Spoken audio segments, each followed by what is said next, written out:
আপকোৰ ডিব্ৰুগড় জিলা সমিতিৰ সাধাৰণ সভা সম্পন্ন নতুন সমিতি গঠন আসাম প্ৰেছ কৰেছপণ্ডেন্স ইউনিয়নৰ ডিব্ৰুগড় জিলা সমিতিৰ সাধাৰণ সভা আজি অনুষ্ঠিত হয় ৰাজগড়স্থিত অসম টুডেৰ কাৰ্যালয়ত অনুষ্ঠিত হোৱা সাধাৰণ সভাত আপকোৰ ডিব্ৰুগড় জিলা সমিতিৰ অন্তৰ্গত লাহুৱাল সাবুৱা দুলিয়াজান টেঙাখাট নাহৰকটীয়া নামৰূপ টিংখাং ৰাজগড় আদি অঞ্চলৰ কুৰিৰো অধিক সংবাদকৰ্মীসকলে অংশগ্ৰহণ কৰি সংবাদকৰ্মীসকলৰ সামাজিক আৰু আৰ্থিক নিৰাপত্তাৰ সন্দৰ্ভত বিতংভাৱে আলোচনা কৰা হয় আপকোৰ ডিব্ৰুগড় জিলা সমিতিৰ সভাপতি ধৰণী গগৈৰ সভাপতিত্বত অনুষ্ঠিত হোৱা সাধাৰণ সভাৰ উদ্দেশ্য ব্যাখ্যা কৰে দুলিয়াজানৰ সাংবাদিক কৃষ্ণা গগৈ সাধাৰণ সভা আৰু প্ৰতিনিধি সভাখন উদ্বোধন কৰে ৰাজগড় উন্নয়ন মঞ্চৰ সভাপতি বিপ্লৱ ধাদুমিয়াই উদ্বোধনী ভাষণত তেখেতে সংবাদকৰ্মীসকলক সমাজ সংস্কাৰৰ একো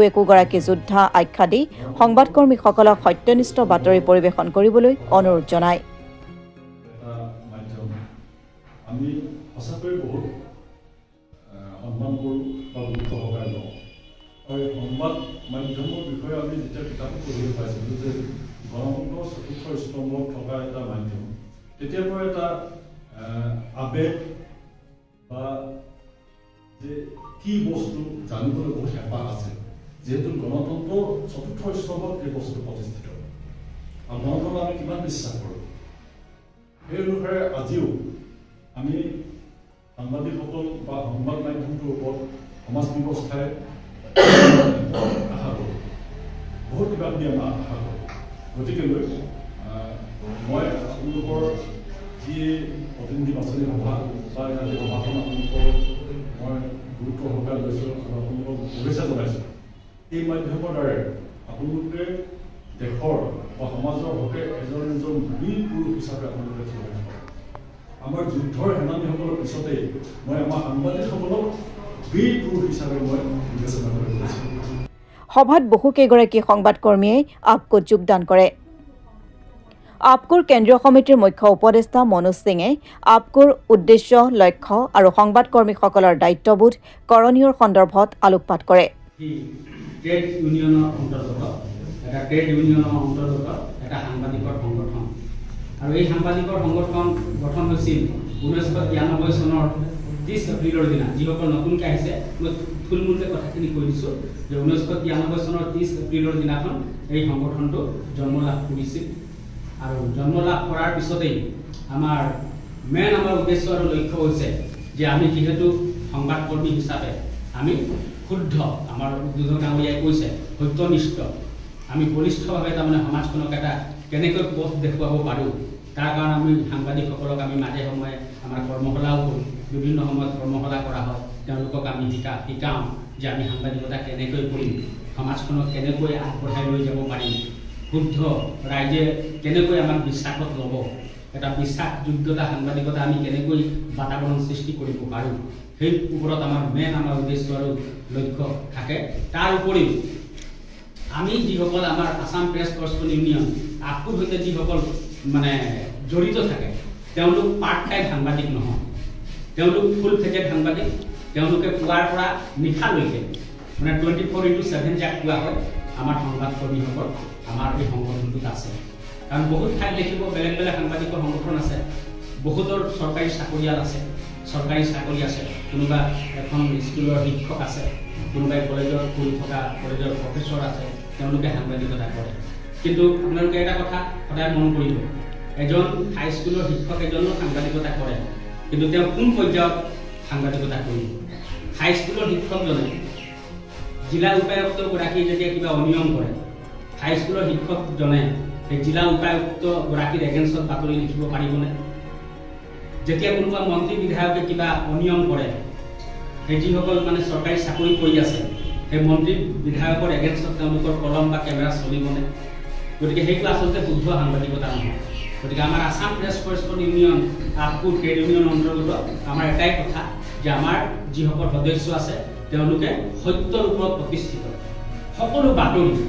ৰাইজক পতিয়ন নিয়াব পৰাকৈ এগৰাকী যোদ্ধা হিচাপে আমি বাতৰি পৰিৱেশন কৰিব লাগিব আৰু সেই কাৰণেই আমি কোনো চৰকাৰী চাকৰিয়ালক আমাক বিচাৰে আমাৰ লগত থাকিবলৈ কিন্তু আমাৰ সংবিধানে নকয় আৰু আমি চৰকাৰী চাকৰিয়াল আমাৰ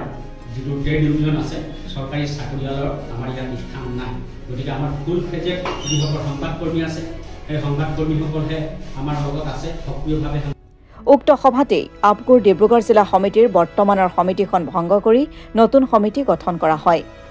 নামৰূপৰ স্মৃতি কলিতা সভাপতি নাহৰকটীয়াৰ উৎপল চলিহা কাৰ্যকৰী সভাপতি নাহৰকটীয়াৰ নৱজিৎ দেৱক সম্পাদক দুলিয়াজানৰ কৃষ্ণা গগৈক পত্ৰিকা সম্পাদক হিচাপে লৈ আপকুৰ ডিব্ৰুগড় জিলাৰ নতুন সমিতিখন গঠন কৰা হয় উক্ত সভাতে আপকুৰ আগন্তুক ঢেকিয়াজুলি অধিৱেশনৰ বাবে নাহৰকটীয়াৰ আব্দুল ৰাজ্জাক আৰু দুলিয়াজানৰ ব্ৰজেন গগৈক কেন্দ্ৰীয় প্ৰতিনিধিৰূপে বাছনি কৰা হয় আসাম প্ৰেছ কৰেছপণ্ডেণ্ট ইউনিয়ন চমুকৈ আপকুৰ আজি ডিব্ৰুগড় জিলা সমিতিখনক পুনৰ নতুনকৈ গঠন কৰা হ'ল দুটা কাৰ্যকালৰ কাৰণে স্মৃতি ৰেখা কলিতা সভাপতি আৰু নৱজিৎ দেৱক সাধাৰণ সম্পাদক হিচাপে ডিব্ৰুগড় জিলা সমিতিখন আগন্তুক বৰ্ষৰ কাৰণে নিৰ্বাচন কৰা হৈছে আৰু ইয়াত আজি সভাখনত কেইবাটাও গুৰুত্বপূৰ্ণ সিদ্ধান্ত গ্ৰহণ কৰা হৈছে আৰু পৰৱৰ্তী পৰ্যায়ত খুব কম সময়ৰ ভিতৰত আপকুৱে এক গতিশীলতাৰ পথ ল'ব আৰু দুজন আজি সভাই আব্দুল ৰাজাক আৰু ব্ৰজেন গগৈ কেন্দ্ৰীয় প্ৰতিনিধি হিচাপত নিৰ্বাচিত কৰিছে আজি এই সভাখনত আপকুৰ এই বিশেষ সভাখনত আজি মুখ্য উপদেষ্টা হিচাপত আপকুৰ কেন্দ্ৰীয় সমিতিৰ মুখ্য উপদেষ্টা মনোজ সিং দেৱ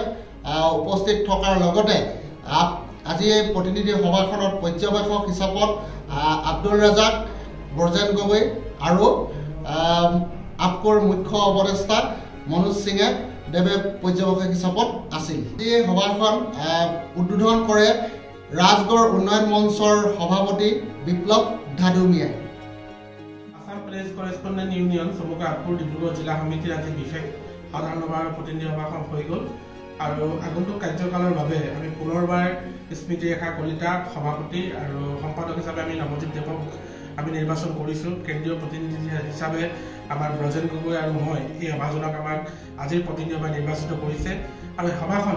সুন্দৰৰূপে অনুষ্ঠিত হৈ গ'ল মুখ্য উপদেষ্টা মনোজ সিং ডাঙৰীয়া আৰু মই এই সভাজন আৰু ব্ৰজেন গগৈ আমি পৰ্যবেক্ষক হিচাপে সভাখনত থাকি আমি সুকলমে আজি যিখন আগন্তুক কাৰ্যকালৰ বাবে এই সমিতিখন নিৰ্বাচন কৰিলোঁ আৰু আমি আশা কৰোঁ আগন্তুক যি 2 বছৰৰ কাৰ্যকালৰ বাবে এই সমিতিখনে শক্তিশালী ৰূপত আগুৱাই নিব লগতে ঢেকিয়াজুলিত যি কেন্দ্ৰীয় অধিৱেশন অনুষ্ঠিত হ'ব সেই কেন্দ্ৰীয় অধিৱেশনত সক্ৰিয়তাৰে জিলা সমিতিখনে অংশগ্ৰহণ কৰিব আৰু দ্বিতীয়তে আজি এই সভাখনত বিশেষভাৱে ৰাজগড় উন্নয়ন মঞ্চৰ সভাপতিগৰাকী তেওঁ উপস্থিত থাকি আমাক সহায় কৰাৰ বাবে তেখেতে সভাখন উদ্বোধন কৰিলে আৰু তেখেতে বিশেষভাৱে আমাৰ সভাখনত থাকি আমাক যি সহায় সহযোগ আগবঢ়ালে তেখেতক আমি আপকুৰ ডিব্ৰুগড় জিলা সমিতিৰ তৰফৰ পৰা আন্তৰিকতাৰে কৃতজ্ঞতা আৰু ধন্যবাদ জ্ঞাপন কৰিছোঁ ব্যুৰ ৰিপৰ্ট অসম টুডে।